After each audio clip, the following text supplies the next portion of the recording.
compitiendo según las reglas. Nosotros entendemos muy bien que en todo tipo de actividades, sobre todo en las seculares, hay reglas.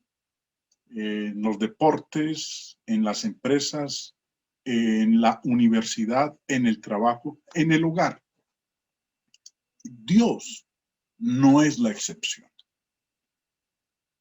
El apóstol Pablo escribió en 2 de Timoteo 2 estas palabras. También el que compite como atleta no gana el premio, sino compite de acuerdo con las reglas. Si eso es verdad, o si el competir de acuerdo con las reglas es una verdad, una realidad, en el entorno de nuestra vida diaria, en lo secular, en lo social, más aún en lo que tiene que ver con Dios. Nosotros podemos entender fácilmente la necesidad de competir acorde a las reglas.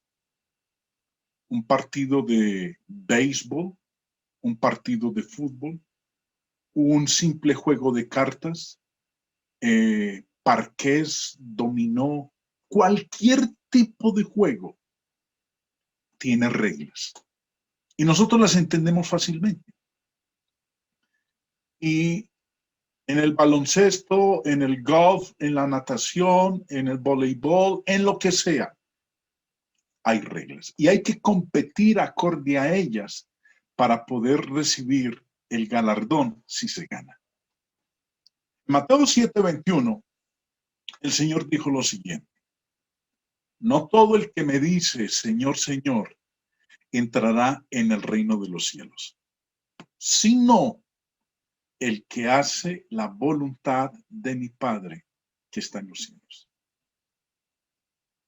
Esta es una verdad que nosotros la conocemos perfectamente. Este versículo, no creo equivocarme, la mayoría de nosotros no lo sabemos de memoria. Y cuando estamos estudiando con personas de otras afiliaciones religiosas, usamos este pasaje en donde el Señor ha sido enfático.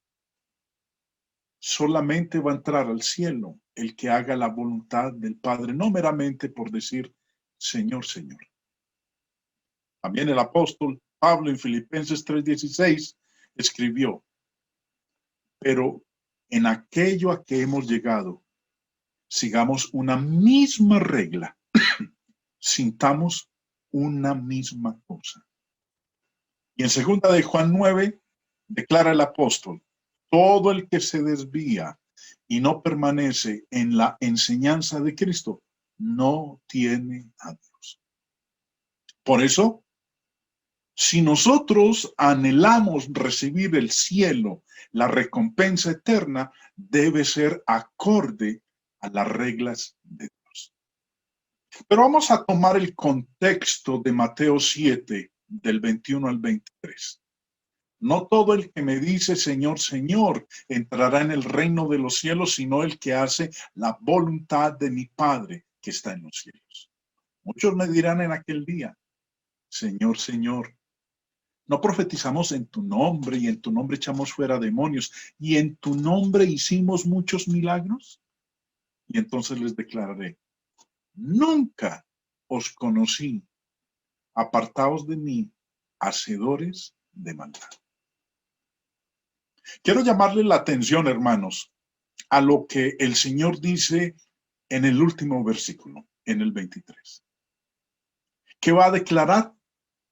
Que nunca los conoció. Y les va a decir que se aparten de él, porque son ¿qué? Hacedores de maldad.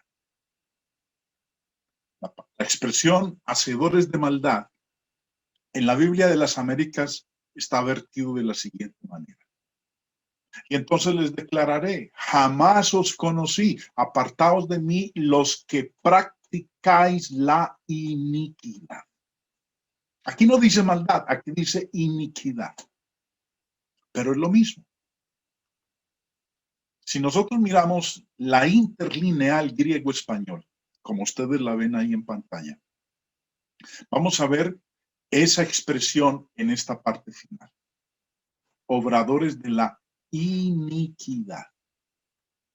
Y como pueden ver ustedes ahí, hermanos, la palabra iniquidad es traducido de ese término griego, anomía.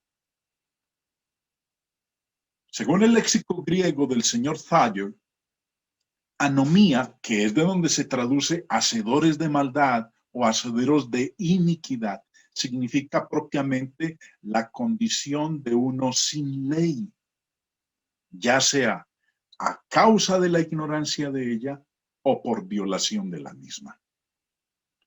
En otras palabras, un hacedor de maldad es alguien que actúa sin ley, no tiene la autorización de Dios para hacer lo que está haciendo.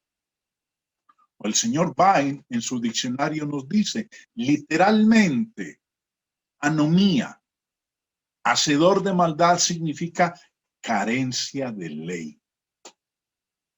Anomía, del griego anomos, a negativo nomos ley, se usa de una manera que indica que el significado es sin ley o maldad. Se suele traducir como iniquidad, que literalmente significa injusticia. Una vez más, entonces, cuando el Señor dice hacedores de maldad, está hablando de aquella persona que actúa sin autoridad.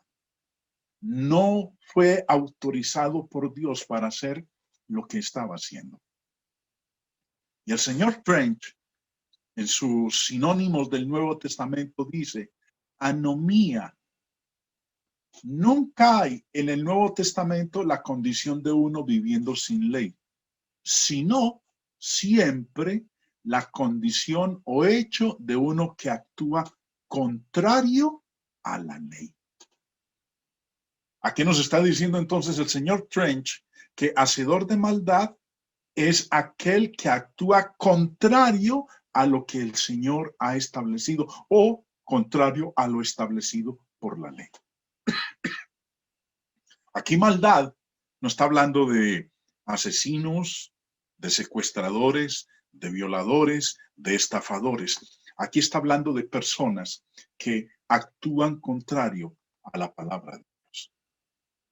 Sabemos nosotros que nuestra regla de fe, nuestra ley, son las escrituras.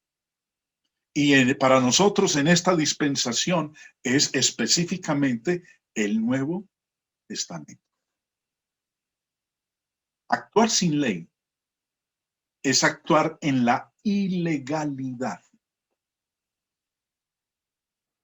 Y si actuamos en la ilegalidad, eso es pecado. Porque sabemos que ¿qué es pecado? Pecado es infringir la ley de Dios. Nosotros podemos encontrar dentro de la ilegalidad cosas que se hacen con buenas intenciones. O las hacemos porque es lo popular, o porque es la tradición, o a veces las hacemos por cuestión de prejuicio, o otras veces las hacemos porque es lo que la mente humana, el hombre, aprueba, o también lo hacemos por simple sofistería. Cuando actuamos bajo este parámetro, hermanos, actuamos en la ilegalidad, sin ley. Por ende, eso es pecado. Yo quiero que miremos algunos ejemplos en la escritura de aquellos que no compitieron de acuerdo con las reglas. ¿Y cuál fue el resultado por haber actuado de esa manera? Recordemos lo que es el texto base de esta lección, segunda de Timoteo 2:5. Y también el que compite como atleta no gana el premio si no compite de acuerdo con las reglas. El primer ejemplo bíblico que tenemos nosotros es Génesis capítulo 4. Caín. Nos dice en Génesis 4, versículo 3, y aconteció andando el tiempo que Caín trajo del fruto de la tierra una ofrenda a Jehová. Y Abel trajo también de los primogénitos de sus ovejas, de lo más gordo de ellas. Y miró Jehová con agrado a Abel y a su ofrenda. Pero no miró con agrado a Caín y a la ofrenda suya. Y se ensañó Caín en gran manera y decayó su semblante. La pregunta de la mayoría de nosotros cuando leímos estos versículos por vez primera en nuestra vida cristiana o cuando se nos estuvo predicando en nuestros inicios y leímos de esto, nos preguntamos, ¿por qué? ¿Por qué Dios rechazó? ¿Por qué a Dios no le gustó, no le agradó la ofrenda que le trajo a Abel? ¿Por qué sí aceptó la de Caín? Porque ambos le trajeron esa ofrenda a Dios. Es más, volviendo a leer el verso 3, dice, aconteció andando el tiempo que Caín trajo del fruto de la tierra una ofrenda a Jehová. Fue para Dios, pero a Dios no le agradó. Dice ahí el verso 5, pero no miró con agrado a Caín y a la ofrenda suya. ¿Qué hizo Caín? ¿O qué pasó con esa ofrenda que Caín le trajo, que Dios la rechazó, que Dios no la aceptó? Bueno, podríamos nosotros, hermanos, especular, suponer, levantar una buena cantidad de teorías con respecto a eso, pero no vamos a encontrar aquí la respuesta en este pasaje de Génesis capítulo 4. La respuesta la vamos a encontrar casi al final de la Biblia.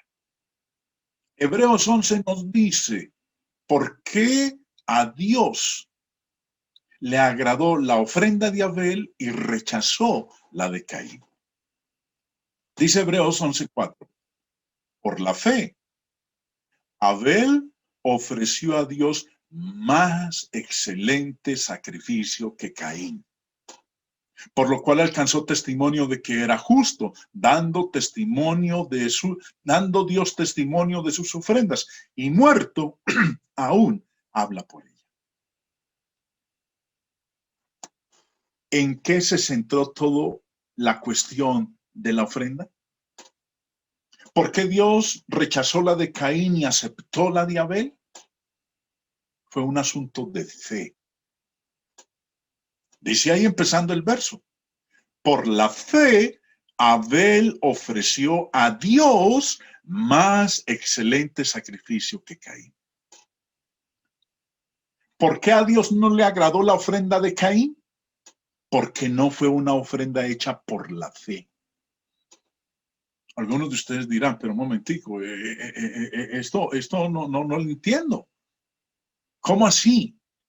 Que fue más excelente la de Abel que la de Caín porque la de Abel fue ofrecida por la fe. La respuesta es muy sencilla, hermanos. Romanos, capítulo 10, verso 17, hablando de la fe, nos dice cómo se obtiene la fe. Declara el versículo 17. Así que la fe viene del oír y el oír por la palabra de Dios. Expliquemos entonces. Pablo nos dice aquí en Romanos 10:17 que la fe se adquiere oyendo. ¿Pero oyendo qué? Él mismo lo dice ahí. Oyendo la palabra de Cristo. En otras palabras, para decirlo de una manera más sencilla, Abel y Caín oyeron de parte de Dios qué ofrenda él quería que se le diera. El único que obedeció a lo que Dios dijo con respecto a la ofrenda que pedía que se le entregara fue Abel. Caín no. Recuerden, Hebreos 11 nos dice, por la fe Abel ofreció a Dios más excelente sacrificio que Caín. Y esa fe, ¿cómo la obtuvo Abel? Como lo dice Romanos 10:17, oyendo, pero oyendo la palabra de Dios. Por eso fue que Dios rechazó la ofrenda de Caín. Porque Caín no obedeció a lo que Dios dijo. Él, como su hermano Abel, oyeron lo que Dios pedía que se le ofreciera. El único que obedeció fue Abel. Recordemos, el que no compite de acuerdo con las reglas no gana el premio. Otro segundo ejemplo que tenemos nosotros en el Antiguo Testamento lo encontramos en Levítico capítulo 10. Con los dos hijos de Aarón, el sumo sacerdote, Nadab y Abiú.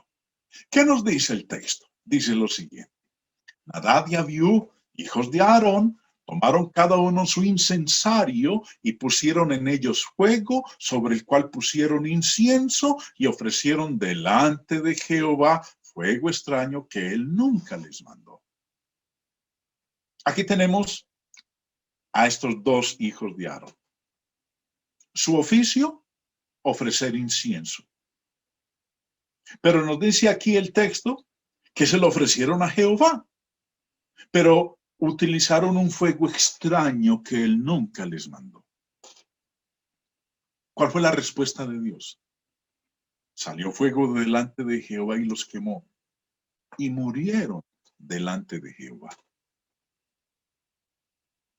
Si miramos con detalle lo que estamos leyendo aquí, vemos que este fue un acto de adoración que ambos se lo ofrecieron, como lo dice ahí el verso 1, en la segunda parte, en el segundo renglón, dice, y ofrecieron delante de Jehová. ¿A quién se lo ofrecieron? A Dios. Pero hicieron algo que él no había mandado. Encendieron el incienso con un fuego extraño. ¿Cómo respondió Dios? Los castigó. Los castigó con la muerte. Alguien puede decir, pero ¿qué tiene que ver el fuego? Fuego es fuego. Sí, fuego es fuego. Eso es cierto. Pero cuando uno escudriña las escrituras, se da cuenta de que Dios es un Dios de orden. Dios había estipulado previamente de dónde era que se debía obtener el fuego que se fuera a utilizar en todo lo que tenía que ver con los holocaustos o con la quema del incienso. Leemos nosotros en el libro de Números, capítulo 16, verso 46. Y dijo Moisés a Aarón, toma el incensario y pon en él, recuerden que Nadab y Abiú, verso 1, ahí lo tenemos en la parte izquierda de sus pantallas, dice, Nadab y Abiú, hijos de Aarón, tomaron cada uno su incensario. Ahora, Números 16, 46, y dijo Moisés a Aarón, toma el incensario, lo mismo que tomaron sus hijos en el Levítico 10. Toma el incensario y pon en él fuego del altar y sobre él pon incienso. Cuando uno lee Levítico 10, verso 1, nos dice que ellos tomaron el incensario, pusieron incienso, pero ofrecieron fuego extraño. El fuego que emplearon para encender, para quemar el incienso, no lo tomaron del fuego del altar, lo tomaron de otro lugar. También nosotros podemos leer en Levítico 16, 12. Después se tomará un incensario lleno de brasas de fuego del altar de delante de Jehová. Lo que estamos viendo aquí, hermanos, es que en todo lo que tenía que ver con los holocaustos, con los sacrificios, con el quemarlos, el fuego tenía que tomarse del altar de delante de Jehová. No podía tomarse de otro lugar. Tomarlo de otro lugar era ofrecer fuego extraño. Vemos entonces aquí que Nadab y Abiú, a pesar de que ese incienso que ofrecieron fue a Dios, Dios no lo aceptó, porque no siguieron las reglas, no compitieron acorde a las reglas. Ofrecieron delante de Jehová fuego extraño que él nunca les mandó. ¿Qué había mandado? Que el fuego había que tomarlo del altar de delante de Jehová. Como no obedecieron, como no siguieron según la regla que él había estipulado, dice el verso 2, salió fuego de delante de Jehová y los quemó y murieron delante de Jehová. Otro ejemplo que encontramos nosotros en la Escritura de no competir de acuerdo con las reglas es Primera de Crónicas capítulo 13.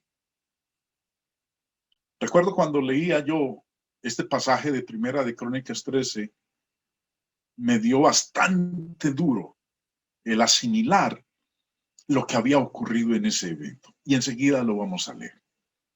Recordemos, Pablo fue claro cuando escribió en 2 de Timoteo 2:5, inspirado por el Espíritu Santo, y también el que compite como atleta no gana el premio si no compite de acuerdo con las reglas. Recuerden, hermanos, nosotros estamos compitiendo para ganar el premio de la vida eterna, el premio de morar con Dios por la eternidad. Pero para poderlo ganar, debemos competir de acuerdo con las reglas. Leamos entonces el evento que ocurrió en Primera de Crónicas capítulo 13. Empezando en el verso 1, leemos. Entonces David tomó consejo con los capitanes de millares y de centenas y con todos los jefes. Y dijo David a toda la asamblea de Israel: si os parece bien, si es la voluntad de Jehová nuestro Dios, enviaremos a todas partes por nuestros hermanos que han quedado en todas las tierras de Israel y por los sacerdotes y levitas que están con ellos en sus ciudades y ejidos, para que se reúnan con nosotros. Preste atención a lo que dice el verso 1. David tomó consejo. ¿De quiénes? De los capitanes, de millares y de centenas, y con todos los jefes. Y David dijo a toda la asamblea de Israel: si os parece bien, si es la voluntad de Jehová nuestro Dios, hagamos esto. Traigamos el arca de nuestro Dios a nosotros, porque desde el tiempo de Saúl no hemos hecho caso de ella. Aquí está la sugerencia del rey David. Le preguntó al pueblo, a los capitanes: ¿a ustedes qué les parece? Traigamos el arca de nuestro Dios a nosotros. ¿Y cuál fue la respuesta? Y dijo toda la asamblea que se hiciese así, porque la cosa parecía bien a todo el pueblo. Bueno, ya como la mayoría estaba de acuerdo, recuerden que en una democracia la mitad más uno es la que gana. Pero aquí dice que la cosa le pareció bien a todo el pueblo. Sí, traigamos el arca de nuestro Dios. A partir del verso 5 se desarrolla el incidente. Dice el texto: entonces David reunió a todo Israel desde Sior de Egipto hasta la entrada de Amad para que trajesen el arca de Dios de Kiriat Jearim. Y subió David con todo Israel a Baala de Kiriat Jearim, que está en Judá, para pasar de allí el arca de Jehová Dios, que mora entre los querubines, sobre la cual su nombre es invocado. Y llevaron el arca de Dios de la casa de Abinadab en un carro nuevo, y Usa y Ahío guiaban el carro. Qué interesante leer aquí, hermanos, que estaban llevando el arca de Dios en un carro último modelo, en un carro nuevo, en un carruaje nuevo, no en un carruaje viejo. en un carro nuevo, último modelo, 0 kilómetros. Y dice que estos dos personajes eran los encargados de manejar el carro. Usa y Ahío. Y David y todo Israel se regocijaban delante de Dios con todas sus fuerzas, con cánticos, arpas, salterios, tamboriles, címbalos y trompetas. Pero cuando llegaron a la era de Kidón, Usa extendió su mano al arca para sostenerla, porque los bueyes tropezaban. Siquiera que estaba ahí pendiente Usa, porque si el arca se hubiera caído, ya sabemos qué hubiera ocurrido con ella. Los bueyes tropezaron y el arca estuvo a punto de caerse, y Usa alcanzó a detenerla, la atajó con su mano, extendió su mano al arca para sostenerla. Y lo que llama la atención es la reacción de Dios. Dice el verso 10, y el furor de Jehová se encendió contra Usa y lo hirió, porque había extendido su mano al arca y murió allí delante de Dios. Yo recuerdo, hermanos, cuando leí este evento por vez primera, mi primer pensamiento fue, ¿cómo puede ser posible? Esto es injusticia. ¿Cómo es que Dios a este hombre que lo que simplemente trató de hacer fue proteger el arca, no hacerle daño? ¿Cómo es que Dios lo mata? ¿Cómo es que Dios lo hiere? ¿Cómo es que Dios se enoja con él y finalmente le quita la vida? Y David tuvo pesar, porque Jehová había quebrantado a Usa, por lo que llamó a aquel lugar Pérez Usa hasta hoy. Y David temió a Dios aquel día y dijo, ¿cómo he de traer a mi casa el arca de Dios? Y no trajo David el arca a su casa en la ciudad de David, sino que la llevó a la casa de Obed-Edom, geteo. Si retrocedemos, hermanos, en la lectura, recordemos que en los primeros 4 versículos, David tomó consejo de los capitanes, de centenas, de miles, de todo el pueblo. Y les dijo, yo quiero que traigamos el arca de Dios. ¿A ustedes qué les parece? Y leímos nosotros que todos estuvieron de acuerdo. Ninguno se opuso. Y vemos entonces lo que ocurrió, una tragedia. Y cuando ocurre la tragedia, David preguntó, ¿cómo he de traer a mi casa el arca de Dios? Eso es lo que él debió haber preguntado primero. Cuando él hizo la sugerencia de traer el arca, debió haber preguntado, bueno, ¿cómo la traemos? Porque Dios es un Dios de orden. David temió a Dios aquel día y dijo, ¿cómo he de traer a mi casa el arca de Dios? Después de que ocurre la tragedia, es cuando entonces se dieron a la tarea de investigar en la palabra de Dios cómo era que se debía transportar el arca. Recordemos, la estaban llevando en un carro último modelo, 0 kilómetros, nuevecito. Éxodo 25 nos dice de las instrucciones que Dios había dado con respecto a cómo debía transportarse el arca. Empieza el verso 10 diciendo, harán también un arca de madera de acacia, cuya longitud será de 2 codos y medio, su anchura de codo y medio y su altura de codo y medio. Y la cubrirás de oro por dentro y por fuera, y harás sobre ella una cornisa de oro alrededor.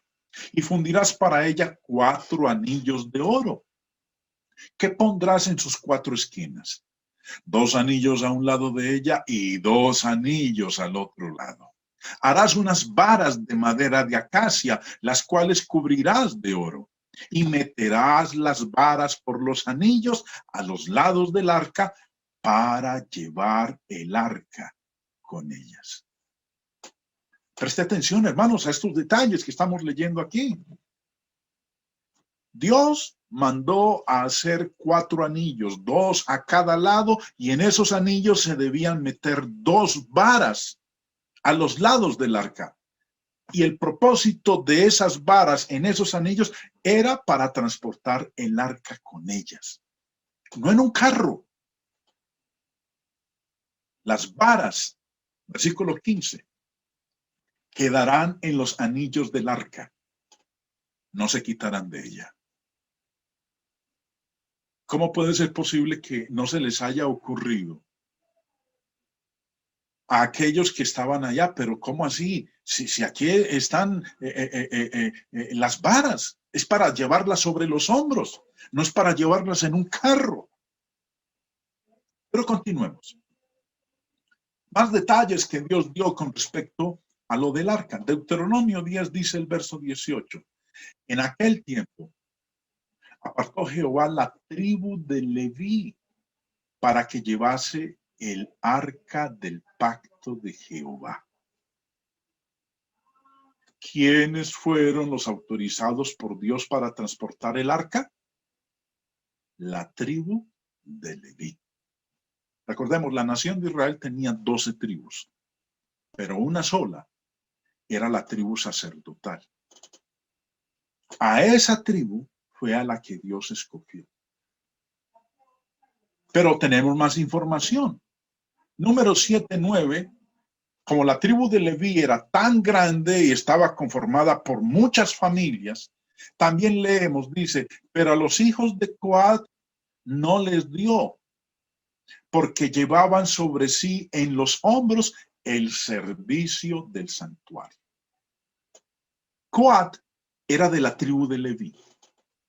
Recuerden, la tribu de Leví era numerosa, distintas familias, pero dentro de la tribu de Leví se escogió a la familia de los hijos de Coat. Eran ellos, los descendientes de Coat, los autorizados por Dios para llevar sobre sus hombros todos los implementos, los muebles del santuario. Nadie más de la tribu de Leví estaba autorizado a eso. Solamente los hijos de Coat. Números 4. Más información nos da Dios en su palabra y dice, habló Jehová a Moisés y a Aarón diciendo, toma la cuenta de los hijos de Coat de entre los hijos de Leví, por sus familias, según las casas de sus padres. De edad de 30 años arriba hasta 50 años, todos los que entren en compañía para servir en el tabernáculo de reunión. El oficio de los hijos de Coat en el tabernáculo de reunión en el lugar santísimo será este. Cuando haya de mudarse el campamento, vendrán Aarón y sus hijos y desarmarán el velo de la tienda y cubrirán con él el arca del testimonio. ¿Quiénes eran los autorizados para desarmar el tabernáculo? Aarón y sus hijos. Nadie más lo podía hacer. Sigue la lectura, versículo 15. Y cuando acaben a Aarón y sus hijos de cubrir el santuario y todos los utensilios del santuario, cuando haya de mudarse el campamento, vendrán después de ellos los hijos de Coat para llevarlos, pero no tocarán cosa santa, no sea que mueran. Para eso eran las varas. Las varas eran con el propósito de que no tocaran las cosas santas. Vendrán después de ellos los hijos de Coat para llevarlos, pero no tocarán cosas santas, no sean que mueran. Estas serán las cargas de los hijos de Coat en el tabernáculo de reunión. Todos estos detalles, hermanos, fueron ignorados cuando decidieron transportar el arca. Dios no da puntada sin dedal. Por eso es que después de que se investigó todo esto que acabamos de leer con respecto al transporte del arca de Dios. David dice, Primera de Crónicas 15:2. Entonces dijo David, el arca de Dios no debe ser llevada sino por los levitas, porque a ellos ha elegido Jehová para que lleven el arca de Jehová y le sirvan perpetuamente. Ellos habían nombrado a dos, a Usa y a Ahío, pero Usa y Ahío no eran levitas, y los únicos autorizados por Dios para llevar todo lo que tenía que ver con los utensilios del tabernáculo eran los levitas, particular y específicamente los hijos de Coat. Verso 11.